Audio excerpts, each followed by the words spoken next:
মৰিগাঁৱৰ মালপোতা ৰাইজ তথা উদীয়মান যুৱক আৰু বিষ্ণুজ্যোতি সংঘৰ উদ্যোগত অসমৰ হিয়াৰ আমঠু প্ৰাত হাৰ্থক জুবিন গাৰ্গৰ প্ৰতিচ্ছবিত সন্মান জনাই মালপোতা ৰাইজে শিশুৰ পৰা ধৰি বৃদ্ধলোকে শ্ৰদ্ধাঞ্জলি জ্ঞাপন কৰা পৰিলক্ষিত হয়। শ্ৰদ্ধাঞ্জলি অনুষ্ঠানত বন্তি প্ৰজ্বলন, পুষ্প অৰ্পণৰ লগতে মৌন প্ৰাৰ্থনা কৰি জুবিন গাৰ্গৰ জনপ্ৰিয় গীতসমূহেৰে সমগ্ৰ ৰাজ্যৰ শোকাহত পৰিৱেশত শিল্পীগৰাকীক স্মৰণ কৰে। উপস্থিতসকলে তেওঁৰ শিল্পী জীৱনৰ অৱদানৰ কথা স্মৰণ কৰি শেষ শ্ৰদ্ধা জ্ঞাপন কৰে। আজি আমি মালপোতা সমূহ ৰাইজ, উদীয়মান যুৱক আৰু বিষ্ণুজ্যোতি সংঘৰ সমূহ সদস্য বিষয়ববীয়াসকলৰ উদ্যোগত আমি যোৱা 19 ছেপ্টেম্বৰ তাৰিখে আমাৰ মাজৰ পৰা হেৰাই যোৱা মহান শিল্পী প্ৰয়াত জুবিন গাৰ্গ ডাঙৰীয়া শ্ৰদ্ধাঞ্জলি অনুষ্ঠানটি অনুষ্ঠিত কৰিছোঁ। যে জুবিন গাৰ্গ অকল এটি নাম নহয়, এই জুবিন গাৰ্গ এটি সত্তা, সংগীত জগতৰ এটা অঘোষিত অনুষ্ঠান। জুবিন গাৰ্গ অসমবাসীৰ কাৰণে প্ৰেৰণা, জুবিন গাৰ্গ অসমবাসীৰ কাৰণে সাহস।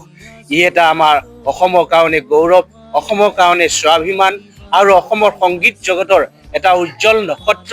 আজি অসম ভূমিয়ে এই সংগীত জগতৰ যি উজ্জ্বল নক্ষত্ৰ, এই উজ্জ্বল নক্ষত্ৰটি হেৰুৱাইছে। অসমৰ কাৰণে এইটো এটা বহু দুৰ্ভাগ্যজনক কথা আৰু যুৱ প্ৰজন্মৰ কাৰণে তেখেত আছিল হাৰ্টথ্ৰব স্বৰূপ। গতিকে আমি অসমবাসীৰ কাৰণে এইটো ইয়াতকৈ আৰু দুৰ্ভাগ্য কথা কোনো হ'ব নোৱাৰে। গতিকে আমি গোটেই অসমবাসীৰ লগতে আমাৰ আজি বিষ্ণুজ্যোতি সংঘ, মালপোতা সমূহ ৰাইজেও ব্যথিত হৈছোঁ। গতিকে আজি তেখেতৰ আত্মাই যাতে চিৰ শান্তি লাভ কৰে, ভগৱানৰ ওচৰলৈকে তেখেতে যাব পাৰে। গতিকে আমি তেখেতৰ শ্ৰদ্ধাঞ্জলি অনুষ্ঠানটি অনুষ্ঠিত কৰিলোঁ।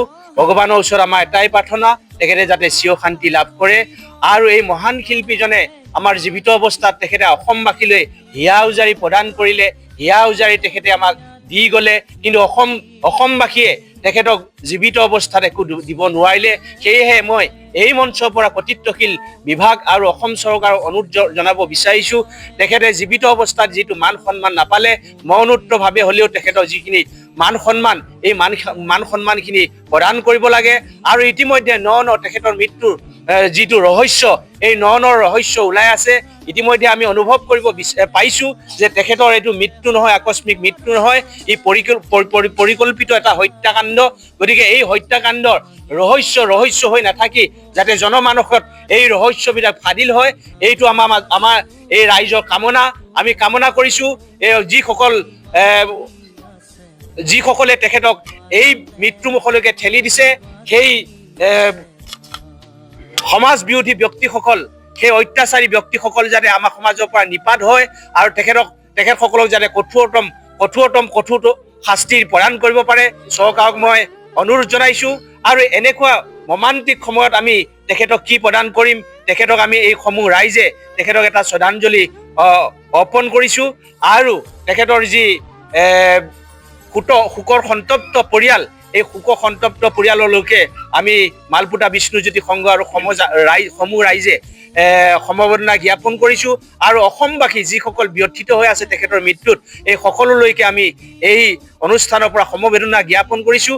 আৰু শেষত তেখেতৰ প্ৰতি আমাৰ এই মালপোতাবাসী ৰাইজ, বিষ্ণুজ্যোতি সংঘ সমূহ সদস্যই হিয়া উজাৰি হিয়াৰ নিৰ্ভীত কোণৰ পৰা শ্ৰদ্ধাঞ্জলি জ্ঞাপন কৰিছোঁ।